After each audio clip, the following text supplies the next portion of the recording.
l'actualité politique à l'échelon métropolitain, au niveau national, à l'échelon de la ville est extrêmement riche. Elle est riche et un petit peu agitée, mais ce n'est pas du tout un problème. Notre comité va vous faire le bilan de ce qui a été fait, va vous montrer quelles sont les perspectives que nous avons, et ça va être présenté par des co-animateurs du comité, qui sont des jeunes femmes charmantes, donc ça va être beaucoup plus intéressant que ma présence. Je voulais vous dire une petite chose, c'est que vous savez que le mouvement En Marche utilise beaucoup le terme ADN, et l'ADN c'est l'acide désoxyribonucléique qui est responsable de la constitution des chromosomes. Et malheureusement, de temps en temps, cet ADN, il fait des mutations. Donc il ne faudrait pas que ces mutations endommagent les fondamentaux de notre mouvement. Je vais donc notre comité, il est né il y a 1 an, en septembre, sur l'impulsion de Jean-Jacques Cambier, que je remercie, qui m'a incité à nommer ce comité Métropole Aix-Marseille, pour dépasser un petit peu le territoire purement aixois. Et c'est un sujet qui est central. C'est là où se tient le pouvoir. Et ça va être un enjeu extrêmement important dans les prochaines échéances. Donc je vous ai parlé de l'ADN, maintenant je vais vous parler du comité, et je voulais vous dire en introduction que notre comité, dans son ensemble, est candidat pour les prochaines échéances à tout. Il est candidat à tout. Il est candidat à l'intelligence collective, il est candidat à la bienveillance, à la transparence et à la compétence. Parce que dans le comité, il y a énormément de gens compétents. Et nous, on travaille sur les projets, en pratique, et vous n'entendrez jamais, de votre part, des propos malveillants sur qui que ce soit. Donc, vous voyez que ça fonctionne. Il y a des sympathisants, il y a des co-animateurs, il y a des réunions régulières, et je passe la parole à Françoise, qui va vous faire la suite. Et donc après, évidemment, si des questions concernant autre chose que notre comité survenaient, évidemment, nous nous ferions plaisir de répondre si on en a la capacité. La dernière chose que je voulais vous dire, c'est que si vous voulez manger, il faut prendre un ticket à l'entrée pour pouvoir réserver votre repas. C'est quelque chose cette salle nous est prêtée par amitié, et donc la contrepartie, c'est qu'il y ait quelques personnes qui puissent dîner en notre compagnie. Voilà, je vous remercie. François, c'est à toi.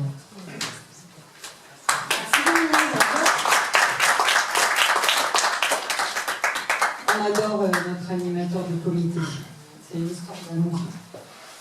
On est très heureux évidemment de vous accueillir.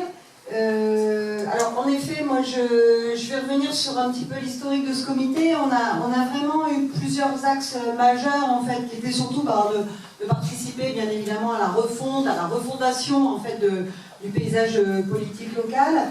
On avait envie de s'impliquer, donc ça c'était quelque chose qui nous tenait à cœur tous, l'envie d'être des citoyens actifs, engagés.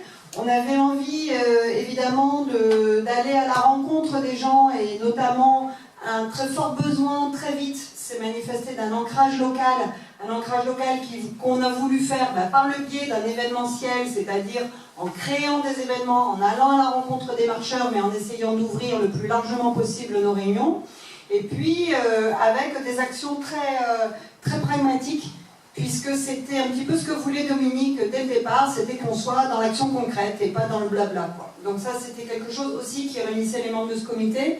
On a donc très vite lancé des réunions autour de thématiques majeures qui étaient donc dans un premier temps ciblées autour de l'entreprise. Donc on a en effet réuni en mars 2018 plusieurs chefs d'entreprise avec la députée Anne-Laurence Pétel qui était venue un petit peu nous parler de la loi Pacte qui démarrait à ce moment-là, et on avait réuni des chefs d'entreprise pour vraiment avoir un échange citoyen. C'était vraiment l'idée de départ. Ensuite, nous avons eu des débats autour de la transition écologique et du développement durable, de l'économie solidaire, etc. avec Marc Jolivet, qu'on a eu la chance d'avoir et qui nous a fait un spectacle, il n'y avait pas d'autre mot, et un débat fort intéressant avec François-Michel Lambert et Cyril Gombert, qui était dans la team Macron en tant qu'expert, hein, puisque c'était aussi le but d'avoir un maximum d'experts. Corinne qui était là aussi et qu'on remercie d'être là aujourd'hui, notre référente. On a fait ensuite une réunion autour de la parité avec Isabelle Magard qui représentait l'association en parrainage de l'ONU E4SHE et qui est venue nous parler de cette pertinence d'avoir une véritable mixité de compétences et non pas une parité légale simplement, mais une véritable implication des femmes dans la vie publique. On a eu une réunion avec Jean-Pierre Cérus, qui ne devrait pas tarder à arriver, qui est un petit peu perdu, mais qui va nous rejoindre d'ici quelques minutes, autour de la mobilité et de la métropole. À la réunion à laquelle nous avait rejoint Jean-Marc Zulesi, député des Bouches-du-Rhône également, et plusieurs maires et élus locaux qui s'intéressaient à ces questions de mobilité et de transport. Et puis, attendez, j'essaie de me raccrocher un peu le diaporama. Bon, ben voilà, je vous en ai parlé déjà de la soirée innovation et entreprise. Donc en effet, on avait vraiment envie d'être à la fois proche des gens, on a envie aussi d'être proche de nos parlementaires locaux pour avoir une espèce de parole qui puisse vraiment remonter également au bureau exécutif d'En Marche, puisqu'en fait, on s'était toujours dit, finalement, le travail qu'on fait, il ne s'agit pas pour nous de se faire, ce que je dis moi, un peu la messe entre curés, c'est-à-dire se convaincre les uns et les autres, parce que plus ou moins, on a des valeurs communes.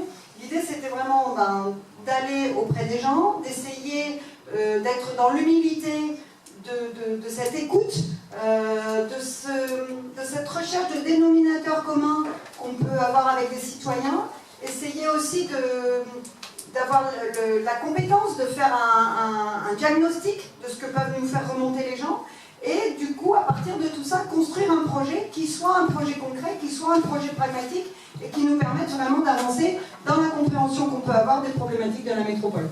Et je peux vous dire que pour ce qui concerne les problématiques de la métropole, eh bien, on a dû nous-mêmes beaucoup travailler, parce qu'on n'était pas tous experts S-Métropole dans ce comité. Il y avait des gens qui n'y connaissaient même rien. Et on a appris parce qu'on est allé à la rencontre, on est allé à la découverte, on a essayé de comprendre, on a interrogé des élus locaux, et entre nous, on a beaucoup échangé. Et en fait, les réunions qu'on se fait entre nous, elles ne servent pas à se taper dans le dos et à se dire qu'on est les meilleurs, elles servent vraiment à échanger des points de vue, à essayer d'être plus constructif et d'être du coup plus pertinent grâce à la présence dans ce comité d'experts qui nous ont expliqué avec des mots très pédagogiques ce qu'est la métropole Aix-Marseille-Provence. Voilà, donc on a mis en place un certain nombre d'événements dont vont vous parler Patricia et moi-même, puisqu'en effet il y a un projet qui me tient moi à cœur et j'aurai l'occasion de vous en parler tout à l'heure, qui est un véritable projet d'ancrage local. Je ne sais pas si c'est Régis maintenant qui parle ou si c'est Patricia. Mais en tout cas, ce que je veux dire, c'est qu'aujourd'hui, on n'a pas de députés présents, mais ici, on est tous députés.